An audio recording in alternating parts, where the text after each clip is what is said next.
I am here with Monsignor Mullen, and we are welcoming him to our St. Joseph Parish family.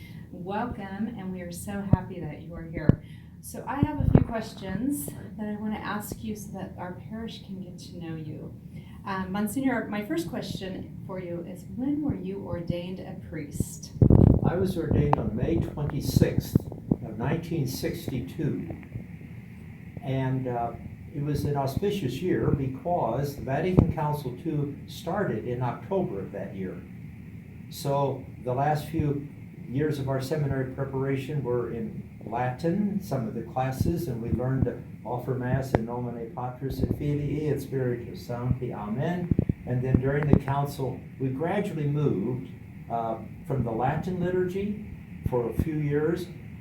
The Eucharistic prayer was in Latin, and the opening rites, the readings, and the last part were in the vernacular, whether it's English or Spanish or whatever. And then in the early 70s, we had an all-English liturgy. An exciting time. That was an exciting time. What is your role here at St. Joseph Parish? Well, my formal title from the Archbishop is Senior Parochial Vicar in Residence. That's pretty big. That is big. It is. My role, Archbishop Naumann called me and he said, please go to St. Joseph as I'm in retirement phase of life, but also I asked to be in a parish if I could to assist Father Scott. Lots of ministry here, lots of ministerial requests, and also while here to assist the parish in whatever the needs are that I can respond to. Beautiful. What are you looking most forward to in your retirement? Well, I'm seeing really retirement as being another phase of priesthood.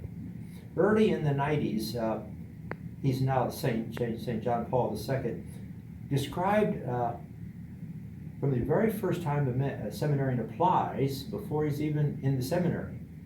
He looks at four qualities: spiritual growth, intellectual growth, apostolic experience, service to others, and just human growth. You're taking care of yourself.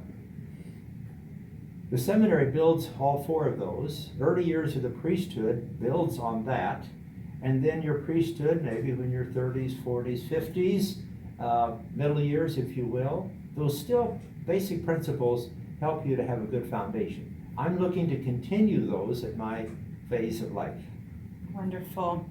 And what do you love most about your priesthood?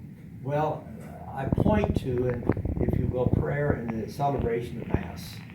Always as a young boy in grade school and high school, that attracted me to the priesthood. I have to confess, when we were in grade school, a few of my classmates and we practiced Mass. Some of us did those. And I believe what the Catechism says is true. It is Jesus in every sacrament who baptizes, who absolves from sin, who actually celebrates the sacramental marriage, and of course is in the priesthood. Wonderful. We are so happy that you are here with us at St. Joseph Church, and I know our parish looks forward to getting to know you. Are there any final words that you want to leave with our parish? Well, first I'd like to say thank you. I've been warmly welcomed, and even Deacon Tom has been so helpful. He says, here's someone I can train.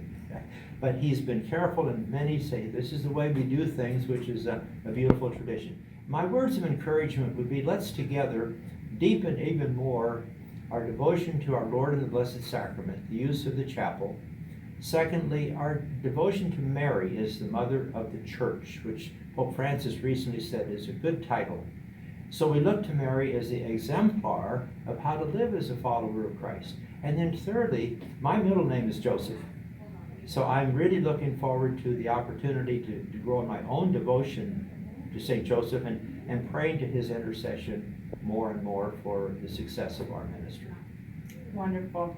Monsignor, thank you for coming to St. Joseph, and thank you for praying for our parish and celebrating the sacraments with us. We look forward to the time that we get to spend with you.